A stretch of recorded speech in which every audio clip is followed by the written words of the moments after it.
กับสบายดีและสวัสดีเด้อจ้ายินดีต้อนรับเข้าสู่ช่องปลามุ้ยสาวลาวมื้อนี้เฮามากับปลามุ้ยนะสาวลอยแล้วก็แม่สาวพรแล้วก็สาวดอกเนาะมื้อนี้เฮาสิพากันไปไส ตลาด มาตลาด เนาะ แม่นมื้อนี้เฮาสิมาเลาะตลาดสวรรค์ไซเนาะสามัคคีไซเนาะ ไส้เด้อ ตลาดสามัคคีไซปะไปเบิ่งนำกันเลยว่าตลาดสามัคคีไซสิมีหยังเนาะมื้อนี้ป้ามุ้ยสิให้นะสาวลอยเป็นมือกล้องให้เนาะพี่น้องเดี๋ยวสิเปลี่ยนผันกันไปนี่ตอนนี้แม่สะคอนเลยกะนะสาวลอยกระดอกสุเพิ่นกำลังย่างได้แบบมีกระเป๋าซัมเจได้3เข้าทั้งนี้ เดี๋ยวเราสิไปหล่อนำกันนะพี่น้องว่ามีหยังแหน่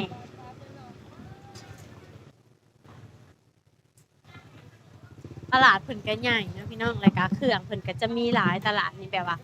คนจะฮิตมาเลยเพราะว่าตัวนี้ก็เอิ้นเป็นส่วนหนึ่งของตลาดใหญ่ของสวรรค์เลยเนาะเพิ่นจะขายเครื่องครบเลย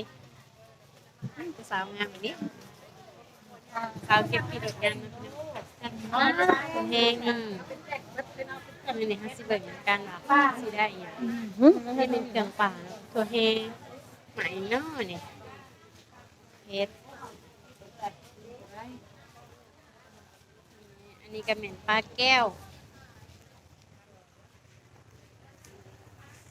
โทรศัพท์ประมาณนี้ เฮ้ยโทรศัพท์เต็งอยู่ไสเลย เป็นสุพรตั้งอยู่ดิ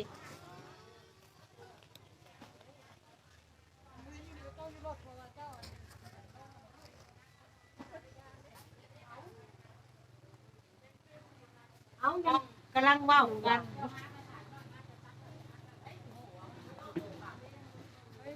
ปลาทู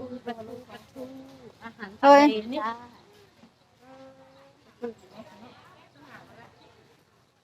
ไปอยู่ดิ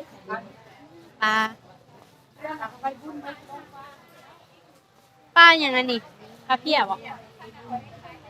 ปลาในคำ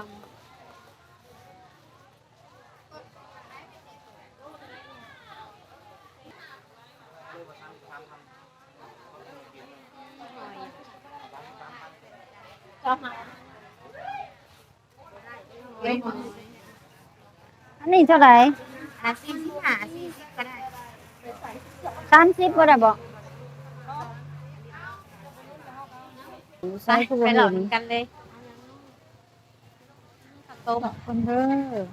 อาหารเป็นมิตรแนวเป็นตาแซ่บเนาะรับทาน ใส่ ยายเดี๋ยวเฮาหล่อยังบ่ทันได้หยังเนาะพี่น้องเนาะเดี๋ยวเราไปเบิ่งก่อนแม่นมาขับแต่คนกลับมาหลายๆเนาะแม่นคนกำลังเลิกล่าเลิกกันอย่างก็เป็นวันศุกร์นี่เดี๋ยวเฮาสิไปหลอกเบิ่งว่าเฮาสิได้หยังข้าวเผาหน่วยใหญ่ๆได้หน่วยเท่าไรนี่ห่าใจเด้อเดี๋ยวจังหน่อยมาซื้อซอยกินหลายมาคำน้อยเนาะคุยกับแจ่วปลาแดกเนาะ เท่าไหร่นี่ จะแซ่บดิ บ่รุดบ่ กระปู 30ได้บ่ กระปูหน้านี่พี่น้องจะคนขายไม่เท่าไหร่นะกระปูไม่ละ5,000กระปูหน้าพี่น้องไม่ละ5,000ก็จะถึงเงินบาทอยู่20 บาทเจ๊ดอกได้ยังไง ก็ได้หมักมันเผาจ้า มันเผาแซ่บเลยกินกับตำหุ่นเลยดอก มันเป็นตึกเนาะ ป้าเปล่าแล้วกับแมลง หมัก เนาะ หินเนาะ เขียบหมูซื้อเขียบหมูน้ำเนาะ แม่น กินกับตำหุ่น ประตูหนึ่งก็บ่เห็นเนาะประตูหนึ่งอยู่นะจ้ะผ่านประตูหนึ่งบ่มีจ้ะบ่มีเขาตั้งไว้ไปยังไปที่มันถือดิก็นะรัดอัตรา แม่สะคอนยังจ่ายเงินอยู่พี่น้อง ตกใจ ไปอย่างต่อเลย เชิญ เดี๋ยวสิซื้ออย่างอ้ายอยากซื้ออันนี้แม่อยากกินอัน เอานะแม่ มาเท่าไหร่ จะมัดซิปบ่ 20,000บ่แม่ เออ นี่ปอดเห็นครับพี่น้องแซ่บสุดเอาแต่ปอดบ่แม่ เอาตับเลย ตับมันเนาะ เอาแต่ซ้ำนั่นเอาสิ เห็นอยู่ตัวตับอันหนึ่งเนาะ อืม จ่ายเงินไปแล้ว20,000เดี๋ยวตัวหลดก็เก็บเอาเนาะอ่ะนะถือโอ้มื้อนี้เฮามีคนถือเขื่อนให้เจดอกยังอันนี้คือน้ำเหมียงแซ่บน้ำหวานมันก็เห็ดคักๆเลยพี่น้อง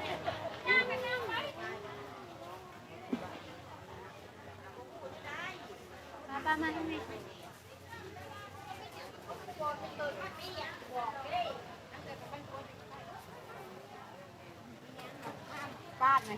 ไอ้สะพอนมันซื้อยังมาเบิ่ง ชื่อหนึง ห่อศพ เจ็ดฮอซาวได้บ่แม่ จะสั่งต้องมันให้ ผักซี เจ็ดก็บ่ได้เนาะเจ็ดฮอซาวก็บ่ได้เนาะ ผักซีแล้วก็ผักกระเดาพี่น้อง มันอะไรบอก ผักนี่กินกับผลแจ่วแซ่ มัน บ แพงได้แต่2,000นี่เอาตัวนี้ซื้อเอา10,0005,000ก็คือ2,000หรอ ให้แม่มันจะมากินแม่ ออกมาก่อน ไปหลอดทางในกันเนาะไอ้ซีซอยต้นนี้ก็แม่นเบอร์ดอกนี่เจดอกเพิ่นซื้อพักพี่น้องเมื่อนี้เฮามากับเจ๊บ่ต้องห่วงเนาะเพราะว่าจกอยู่จ่วยจกอยู่ตลอดเลยพากันจกอยู่ตลอดก็ได้หลายอย่างอันนี้ก็หวายขักกะดีนะปอกให้เลยปลาแดกปลาแซ่บอีเลยหอมนะปลาแดกเนาะปลาแดกเพิ่นหอมพี่น้อง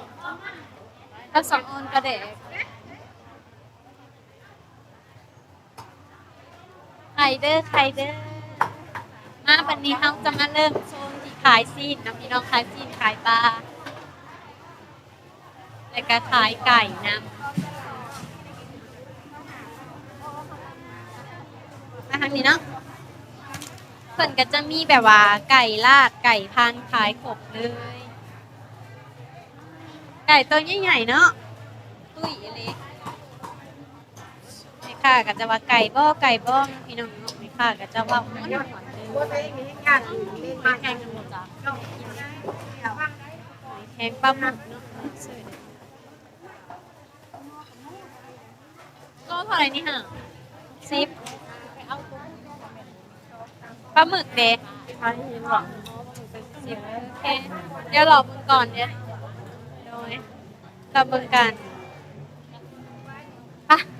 มาหลอดนั่นมีกันพี่น้องหอยแครงโล60กับ120 บาทแล้วก็ปลาหมึกโล70เนาะใส่แหละเดี๋ยวประเด็นที่เฮามามื้อนี้เฮาสิมาซื้อปลาทูแตะเนาะให้บ่เห็น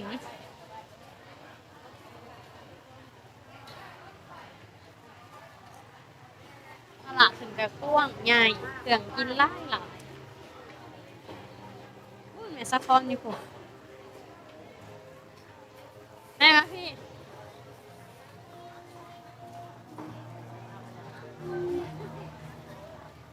เบิดเลยได้โซนกันเลยคนลงมาบ่หลายเนาะได้แม่เขาอยู่นะ ได้ซื้อเอ็นหลายบาทเนี่ยบ่มีเห็นปลาทูเห็นอันละบาทเลย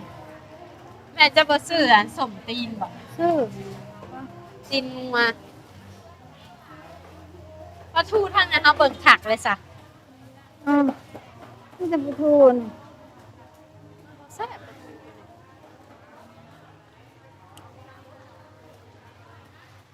เอ๊ะซื้อบอลนี่ ซื้อ ปูอาดทงเท่าไหร่นี่ค่ะเอ้ยทงเท่าไหร่3 เซตอยู่เซนู40 เท่าไหรก่อนเนี่ย เดี๋ยวสิขอเงินแม่สะพอนซื้อเนาะ เรียกว่า12คือตอนน่ะบ่ได้บ่ แซ่บป้ามือหมักกินได้นี่ค่ะจับกับเจียววาซาบิเนาะอร่อยซีน จะมักแบบอย่างที่ว่าเอา2 อันแบบ2 อัน2 อัน ราคาก็จะถือกว่า แบบนี้บ่ได้บ่ อยู่เซ ได้ นู เลย อันนี้จะ40,000 80 บาท อันนี้ประมาณ70 ไปกว่าบาท แม่เขาอยากซื้อกันเด็ ชื่อแล้วไหม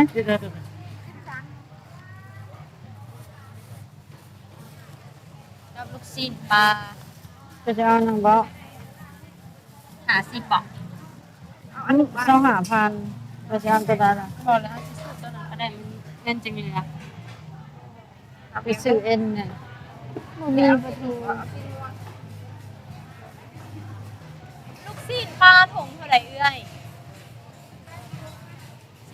อันลูกชิ้นปลาถุงหนึ่ง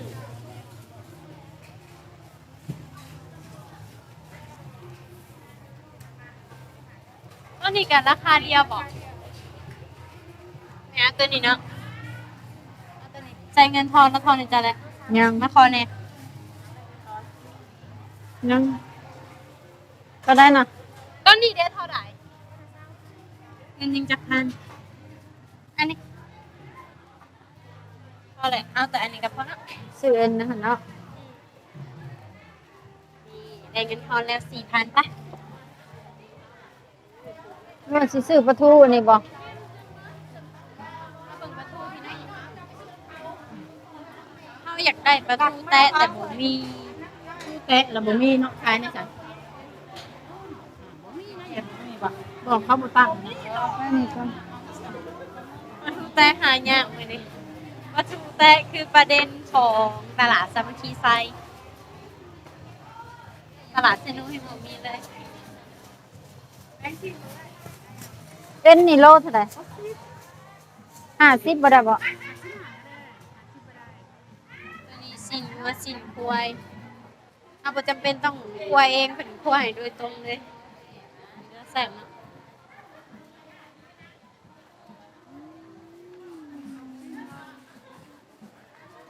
ไม่ข้างงามนะพี่น้อง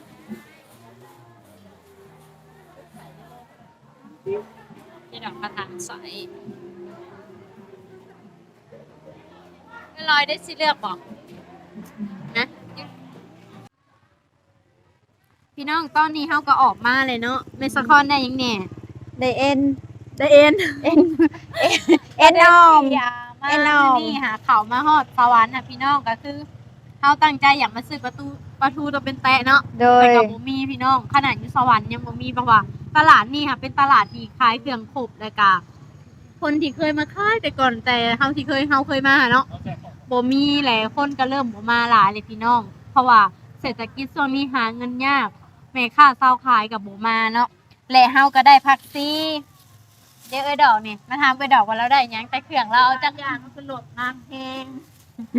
ดอกเราเอาไปขึ้นโหลดเลยเนาะอันนี้เฮาก็ได้เฮาสมแต่ก็ได้ตีนงัวนะแม่ แม่น หลายๆอย่างเนาะส่วนตาก้น ราย เฮา การ ก็เป็นเอลอย เอ็นสิมาอ้อมใส่ผักซี คำเนาะจ้าเนาะแหละสำหรับคลิปนี้เฮาก็สิจบไปเพียงเท่านี้จังไดก็ฝากให้พี่น้องเป็นกำลังใจให้ครอบครัวปลาหมึกสาวลาวที่สำคัญอย่าลืมกด Subscribe กดไลค์กดแชร์ให้ช่องปลาหมึกสาวลาวนี่เด้อสบายดี บายดี บ๊ายบายบาย อ่า